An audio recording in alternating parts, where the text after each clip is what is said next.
I've always been fascinated by the sheer scale of the universe, and today, I'm taking you on a journey that'll blow your mind. We're going to start right here on Earth and travel to the very edge of the observable universe.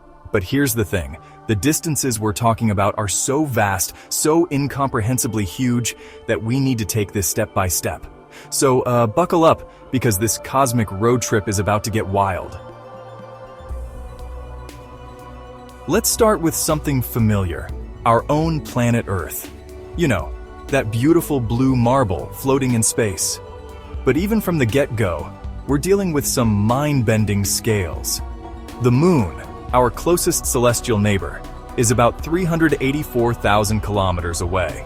Now, you might be thinking, that doesn't sound too bad, but if you were to drive there at 100 kilometers per hour, it would take you over 160 days. Let's zoom out a bit more to our Sun. The distance from Earth to the Sun is so big, we need a special unit to measure it, the astronomical unit, or AU.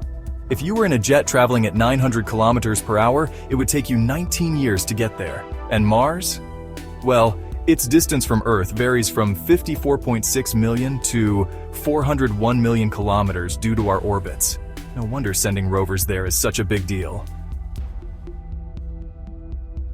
Now, let's venture into the realm of the gas giants.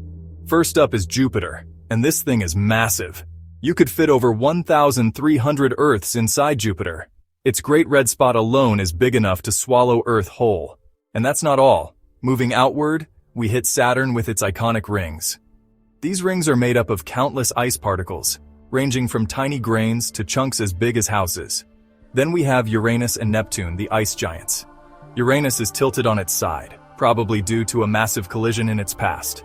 Neptune, at 4.5 billion kilometers from the Sun, is so far out that sunlight takes over 4 hours to reach it. Now we're really getting out there.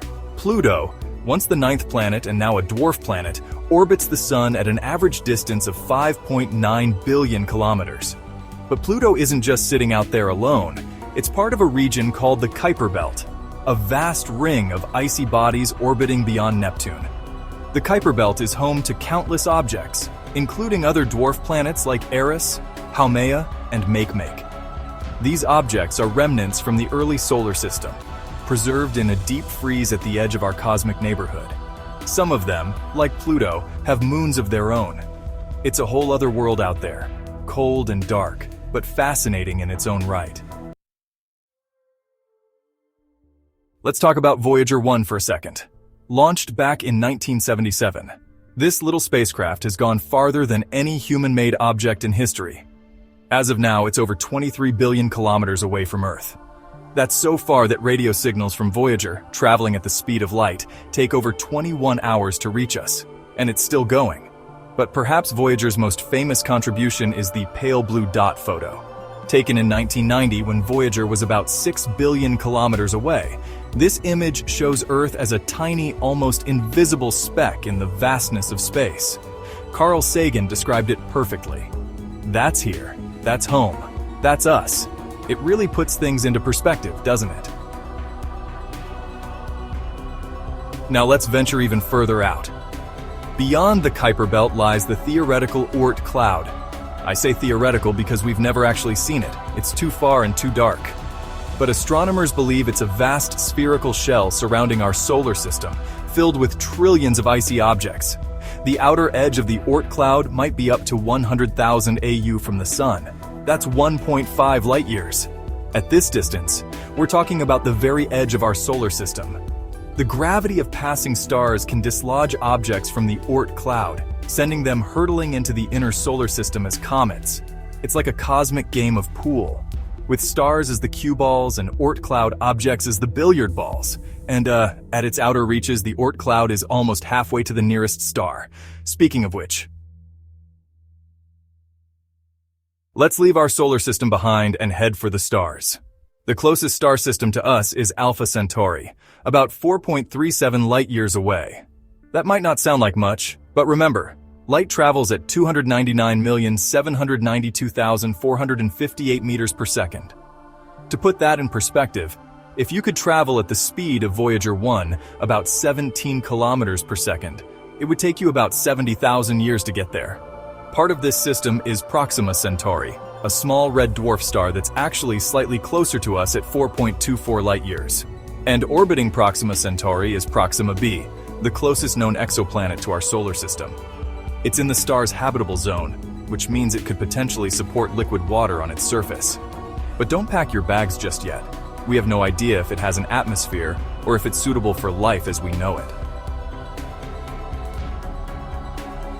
Now let's zoom out even further. Our solar system, along with Alpha Centauri and billions of other stars, is part of the Milky Way galaxy. The Milky Way is a barred spiral galaxy, about 100,000 light-years across. That means that light, traveling at its incredible speed, takes 100,000 years to get from one side of our galaxy to the other. Our solar system is located in one of the spiral arms, about 26,000 light-years from the galactic center. But here's a humbling thought. All of our radio and TV broadcasts, all the signals we've ever sent out into space have only traveled about 100 light-years. In galactic terms, that's barely left our cosmic front yard. Our radio bubble is tiny compared to the vast expanse of the Milky Way, and yet even at this scale, we're still just getting started on our cosmic journey. The Milky Way isn't just floating in space by itself, it's part of a group of galaxies called the Local Group, which spans about 10 million light-years. And in about 4.5 billion years, the Milky Way and Andromeda are going to collide and merge into one giant elliptical galaxy. Don't worry though, space is so vast that the chances of any stars actually colliding are incredibly small.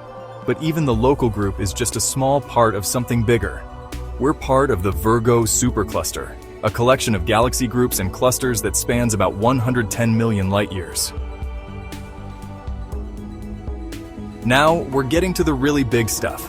The Virgo supercluster is part of an even larger structure called the Laniakea supercluster. Laniakea means immeasurable heaven in Hawaiian, and it's a fitting name. The observable universe, that is, the part we can see because light has had time to reach us since the Big Bang, is about 93 billion light-years in diameter. And it's expanding, with some regions moving away from us faster than others.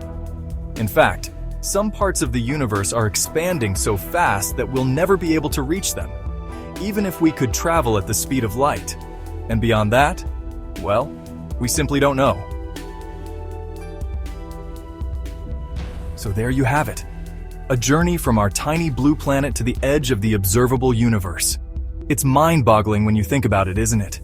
We've traveled trillions upon trillions of kilometers, and yet we've only scratched the surface of what's out there. The next time you look up at the night sky, remember, you're looking at a cosmos so vast, so intricate, and so beautiful that it defies imagination.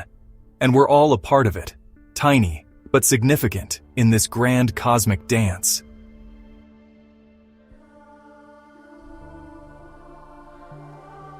Like what you saw?